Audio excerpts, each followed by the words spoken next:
Hello and welcome back to the NUFC Opinion Blog for another Newcastle Legends interview. Today I'm joined by Charlotte from True Faith, who hosts the Charlotte Show on the True Faith YouTube channel, also writes for the fanzine and is also a board member at the Newcastle United Supporters Trust. Charlotte, how are you?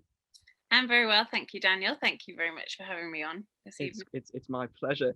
Just to kick things off, where did your love for Newcastle United develop? Well, I'm from Newcastle, so have a geographic link to the club, and then past that, my dad is from here. He's brought up in Bedlington. He used to go to matches with his granddad. He's been a massive Newcastle fan all his life, and obviously so have his dad and granddad. So it's just always been in the family. It was definitely not a choice. It was just like something you just grew up with, and just I've got an older brother, so he was the one that was taken to matches when we were younger. I think my dad assumed that I wasn't as interested, and now it's like me, the one that's making like staff content about it. It's really interesting. Obviously you're well known as being part of True Faith and for having the Charlotte Show on True Faith. So firstly, how did you become a part of True Faith, and then how did the Charlotte Show grow out of that? So I went to school with Alex, who edits the fanzine and runs the podcast, and it was a few years ago, and I knew he did something to do with, so I'm holding a bit of carpet, that's what I'm playing with tonight. I knew he did something with Newcastle United. I saw it on Facebook and all of that stuff, and I was drunk, and I think it was after we'd just lost to Leicester in 2017, and I messaged him on Facebook, and I hadn't spoken to him in 10 years, like since we'd left school, and I just messaged him being like, why are we so rubbish? Why won't Rafa play Mitro? Like, what's going on at the club? And he was like, hi Charlotte. Yeah, he was like, wow, nice to speak to you after 10 years of not. But then, he just invited me on, and I've just been sort of part of the podcast group since then. And the Charlotte Show, we had been talking about ways we could do some more YouTube content and we've got a Patreon, so a platform for people to pay a little bit more money, any money, because everything else is free. And we do additional podcasts. And I put the audio for the Charlotte Show on there, but we wanted to do a little bit more free stuff. We wanted to try out different mediums, and I love to sort of like chat and interview and do Q&A stuff. So that's kind of where it got born out of. Role reversal tonight, you're the one being interviewed. Yeah. So of course, as well, you're on the Newcastle United Supporters Trust boards alongside Alex as well. Was that a decision that you'd wanted to do, or something you wanted to do for quite a while? No. I love being on the board, and I love the Supporters Trust, and I had been a member for a long time, since it was sort of relaunched, since Alex relaunched it. And I toyed with the idea when I saw that there were elections and they were expanding the board. I toyed with the idea, but I was a bit like, do I really want to put myself out? I'm already doing X, Y, and Z. And then, I love the fan base, and I love what the trust does, on behalf of it, and the aspirations of it. And also I saw people on Twitter who were putting themselves forward, and I was like, there's not a lot of girls here. And I know that Linda is on the board, and she was re-elected. And it doesn't mean I'm qualified because I'm a girl, but I know there's millions of there's loads of really great Newcastle fans who are girls on Twitter. They're really funny, and I think they're all brilliant. And I was like, there are female fans out there, like there's loads of them, and they're getting more vocal. And I was like, that kind of empowered me to think, well, I could do this, and maybe I should do this. And then I won, which was a surprise, but a very happy one. Very good. And so that's why I'm on the board. Very nice. Moving on to something a bit more depressing now, which is the current state of the on-field matters. The club sits 2 points above the relegation zone as we speak and as we record this. What issues, if you had to sum up the issues, how would you do so? at the club? Mike Ashley. The issue is Mike Ashley. That's like the sum up. The rot that is set into our club, it comes from the top. You know, you can look at the more current sort of on the face of it. Steve Bruce is not an adequate manager. Our squad is, you know, sometimes decent and could be sort of bottom of the top half of the you know, like sort of 10th 11th, but we're never going to push on past that, I don't think, with this squad, or not all of them anyway. And those are problems, but those problems exist because there is not enough investment from the top, and there's not enough. It's not even just monetary investment, it's any kind of emotional, any kind of professional, in my opinion, investment. There is no care for what really happens at the club, again, in my opinion, because if there was, then you know, we wouldn't be in this position. We wouldn't be scrapping on looking over our shoulders, and, you know, 3 injuries, meaning that our season could be totally under threat. Like, that's a terrible place to be. And the lack of ambition that comes from the top, and that I think, you know, has to filter down, and has to be, you know, Steve Bruce saying his remit's to keep us in the Premier League. That's it. That's a terrible ambition.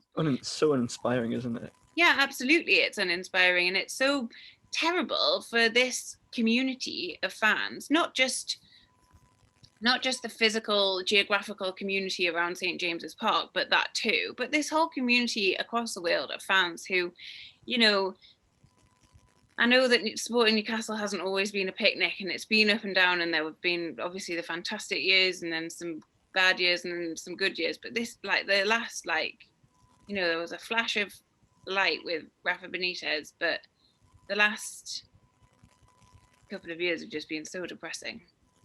I completely agree. No, but it's true, unfortunately. I think more than anything, I think it's the fact that the club has so much potential because of the fans and the area as a whole, that when it doesn't fulfill that, it's a shell of a club. I totally agree. I think the potential is huge. If you look at the sort of, and I think Alex has said this before, if you look at the kind of, again, geographical, apparently that's my word of the day, like if you go up to, you can go up to the borders or to Edinburgh, you can go right across west to Carlisle, you can go as far south as, I don't know, Leeds before you find another, well, Middlesbrough Championship club, but you know, before you find another club, that the potential there is huge. The potential for the club, which is in the middle of the city, which is really unusual. Yeah. To impact and influence, and in a positive way, the people and communities around it, and none of it. And I think some of that's low-hanging fruit. Like, the club could have pick off easy wins, easy PR wins, if they partnered with local schools, or, you know, rolled out, partnered with sports events in the region. Like, there's loads of stuff. I don't know. You know, it's disheartening. It does make me think, like, if we ever are taken over, presumably not by this consortium, but, you know, eventually by someone, I hope that they can see that. Yeah, I agree with pretty much everything you've said there. I think that's spot on. I think the club just needs some soul again. I think it's lost its soul. Yeah. On-field matters again. Brighton on Saturday, huge game given the context. How do you see it going? Well, the bookies have us as favourites to lose, I think, don't they? I've had a look. Yes, I think to win we're 5-1 to win, which is not brilliant. Warms the cockles, doesn't it? How do I see it going? God, it's an absolute must-win. It's an absolute must-win. And there was a part of me that would have said maybe a few games ago, well, we'll win because Steve Bruce does pull it out of the bag when, like, somehow he has got lucky on a few occasions, hasn't he? Yeah, but I do think that's run out. I think that's run out because it is luck. it's certainly not tactical nous or visionary skill. I don't know if that's a thing, but oh God, it's down at the Amex. I don't see it going that well. Yeah, neither do I. Oh dear, what a lovely thought. To all the people watching, I'm sorry. I really am. It's not your fault, Daniel. Don't you take that on. That's not your fault. No. To try and maybe, make things a little bit more positive, looking back at some of your best memories at Newcastle United, if you had to pick one or two, maybe a match or a moment, what would they be? I always say the Arsenal 4-4 because that was unbelievably good. I went with my dad, and he nearly killed me when we got that Czech fourth. Like, never been hugged so tightly in my life, and that was just amazing. Otherwise, lots of the away games that I've been to as part of True Faith in the last few years I've been really lucky to make some incredible friends through True Faith. I say that I knew Alex at school, but we weren't friends before I joined True Faith properly, and it's been such a joy to get to know him better, and I consider him one of my close friends now, as well as like Norman from True Faith and all the rest of them. I think it's such a good group of people, and I've had such fun going to away days and drinking on the train or not drinking on the train, and just going and seeing different grounds and traveling around the country. It's just sort of a more general, but really it's been so much fun, even if the result's been rubbish. An away day is always kind of special. So I got lucky on my first away day. We won. Oh, where was it? That was at Leicester away in 2018 when Shelby scored and then Perez lobbed Kasper Schmeichel. Yeah. That was the first away day, and to break my duck, that was pretty good. In fact, I wrote a piece about it in True Faith. Wow. Yeah, that was my first True Faith piece. But then after that, A-level sort of took over, and I had to sort of abandon it for a little bit. But now I've got a bit more of like sort of a plan sort of established. True Faith came back into my life, and here we are right now. Well, hear it. I think it's a good little motley crew that we've got. I agree. I very much agree.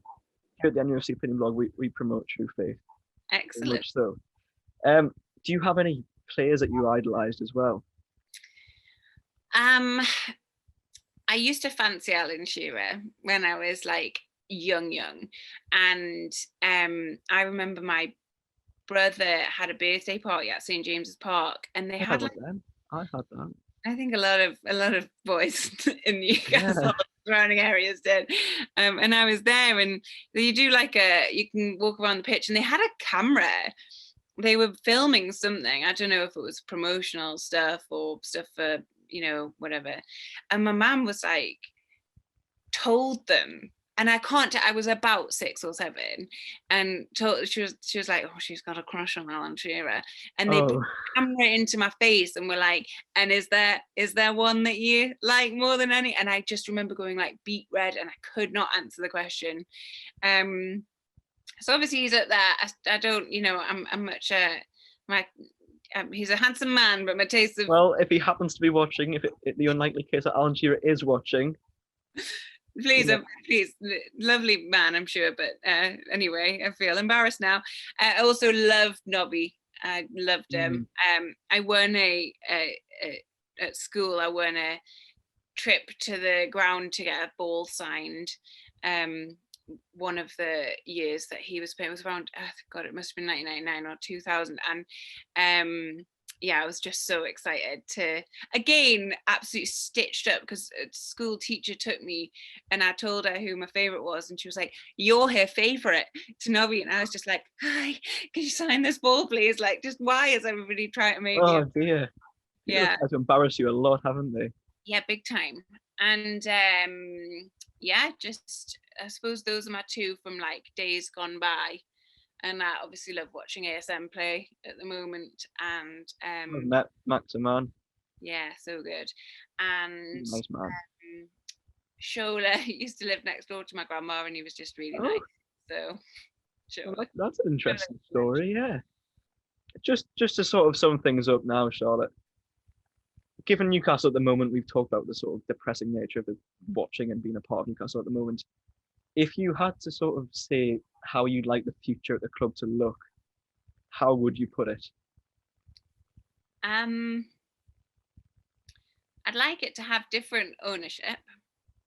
Naturally, yes. I'd like a club that engages with the community, a club that's proactive and not reactive, so in all senses of the word. So looking forward to different seasons and having a kind of strategy, and then also, you know, looking a club that is proactive about things like ticketing and safe standing and things like that. I'd really like a club that has a voice in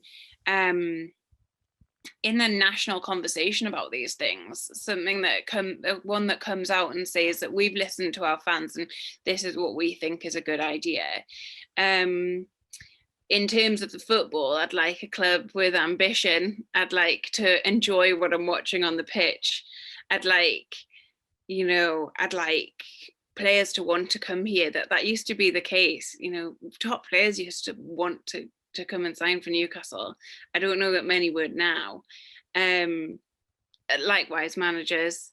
I'd like our academy to be better. I'd like to see really good local talent nurtured. There's lots of things. That's the academy and the training ground do need an awful lot of work. Yeah, very much so. I'd like it to be aspirational again. That's what I want it to look like. I want kids to be like, oh, it'd be class to play there, like the boys and girls, because the women's team is decent too. And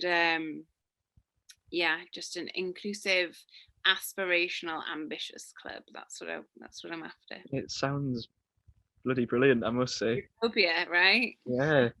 You know, well, I think we all hope that one day it will be what we want it to be. It's just how long that takes. I think. Well, we've waited a long time. I think so. I think we're due a slice of luck and a slice of good fortune when it comes to the club.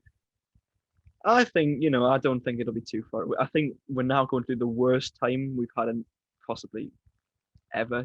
It could argue. I mean, there's been some terrible times in the past. You know, you look at the late 80s and early 90s that were terrible, and even the late 70s as well. And I think this is up there with them. And I don't know if I'm allowed to swear. Am I allowed to swear? You can swear if you want to. I might have to bleep it out, but we can. Oh, I won't then. It's just a bad time to support the club, isn't it? It's just a bad time, and it's a time where you really need a distraction, and it adds to the problem instead. Well, I think the one way I look at it is that after the late 80s and early 90s came the mid 90s and early 2000s, which were some of the best periods of this club. So it could just be around the corner. It's boom and bust. We're just in a period of bust right now. Yeah, that's a good way of putting it. Charlotte, thank you very much for speaking to me. I really appreciate it. Thank you for having me. It's been nice. All right, yeah. So thank you all very much for watching, and how are the lads?